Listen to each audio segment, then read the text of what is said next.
Hello there, world of tankers. Welcome to the channel. I'm your host, Droodles Blitz, and in today's video, I'll be playing in the T95 E6, an American Tier 10 collector heavy. A vehicle which, well, I mean, where's the hatch? Yeah, Lesta decided that they were going to remove the hatch from the E6, and that's where it stands. It's basically a T110E5, but with more DPM and a top speed of 50. This tank is absolutely insane. Now, if you're wondering, by the way, why my tongue and teeth are a little blue, I just had fun dip. So that's why. It's not that I'm like dying or bleeding from the inside out. Just thought I'd clarify that. Okay, well, let's see what we can do in the T95 E6. This first game, what do we have up against us? We have a VK90 and an M6. Yo. All right. Okay. The problem is, right, I'm trying to think of where to go, because I don't really know how the Russians play.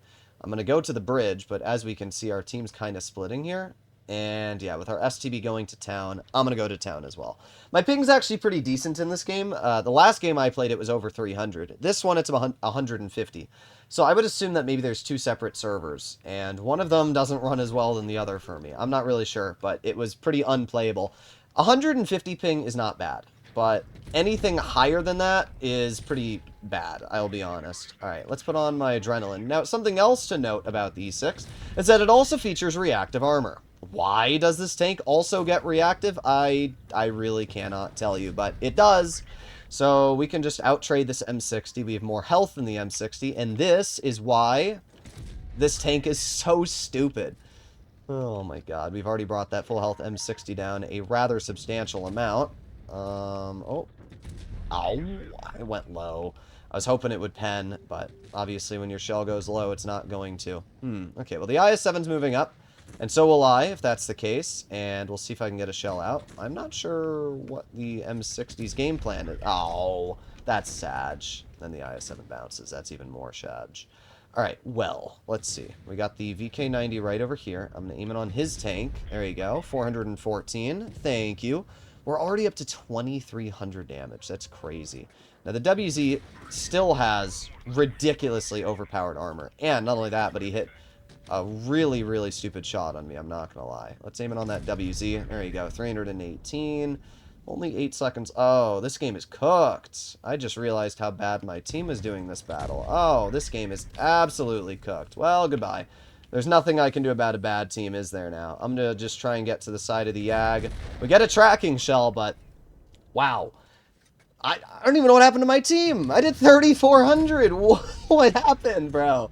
They're all dead. They're all dead. Oh, my God. I actually don't know what happened to my team. I bullied an M60, pushed up, backed the WZ off, and then that was it. The game was over. The whole game. That was like a minute and a half battle. Oh, man.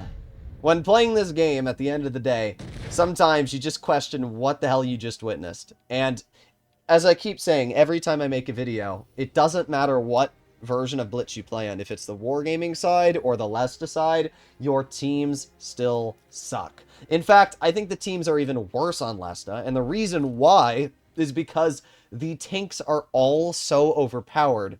You know, I've been seeing a lot of people in the comment section, and they're like, oh, well, you know, the tanks are OP on Lesta, but because they're all OP, it's balanced. But the problem with that theory is the tank's hit points have not increased. So what Lesta's done is they've increased the DPM, they've increased the damage output of tanks, but they haven't increased the hit points. So what you actually end up getting stuck with is a lot less time in gameplay, because there's less health to go around due to the increased DPM. Like, the equivalence of giving a tank 10% more DPM is the same equivalence of taking away 10% health off the enemy team. That's what it is. So that's what we're running into with Lesta, is you have games like that where the games end so quickly because sometimes the tanks are so deadly they just kill the enemy tanks before there's even a moment to do anything in return. But, oh well. We had a decent start.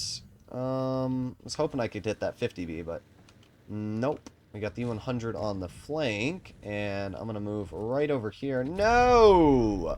No, thank you. That is not happening today. Alright, well, let's see. We do have the Yag there, and let's aim it on the Yag. Boom! That did not work the way I wanted it to. Where did the Yag hit me? I don't even know, but I guess it doesn't really matter, does it now? Let's aim it on the Yag again. There you go, 329. Yeah, I'm not gonna test my luck again. I don't know how strong this vehicle's turret is. And I don't really want to know, because that Yag went right through it. Alright, ooh, we got some Tonkers right here. Bonk! There you go. Ooh, a 500 max roll as well. Sweet. Okay, we have the 50B over here, and not able to hit the 50B. Oh, the Yag just shot, and it looks like this Patton might rush my teammate. Not entirely sure what I'm looking at when it comes to this Patton, to be honest. I mean, once again, we're just in the same situation as before, where, like, the enemy team's already down a tank. Or their whole team, not a tank, their whole team. Okay. The Yag's going to turn to the side again, which is going to give me the opportunity to aim in. There you go. And this position here should actually be a pretty safe one. I'm going to use my reactive just in case the Yag... Yeah. Looks like the turret armor on this tank, still nothing insane.